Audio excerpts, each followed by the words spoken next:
She was helping one of her relatives move house on the day it happened, and so she spent most of the day sort of squatting to clean out the cupboards.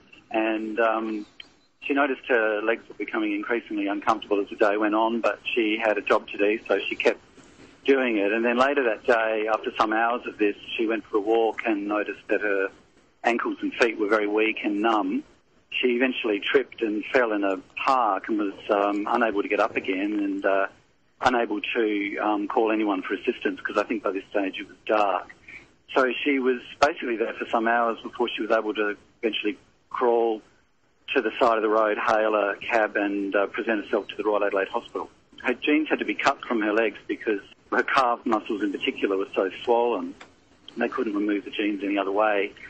And what had happened is that she developed a compartment syndrome, which means she basically, by this prolonged squatting in very tight jeans, had cut off the blood supply to her calf muscles. And in response to that, the muscles had swelled so much that they had pressed on two of the major nerves in her lower leg and caused this numbness and weakness of her feet. She was really quite unwell. She needed to go on an IV drip because when you suffer severe muscle damage, sometimes proteins are released into your blood that can damage your kidneys. So she needed an IV drip to flush those through, and fortunately she didn't suffer any kidney damage. And fortunately, over the course of about 3 or 4 days, the muscle swelling improved and the nerve damage improved to the point where she was able to walk independently by the time she left hospital, but she did have some ongoing weakness. But I'm pleased to say since then that's fully recovered.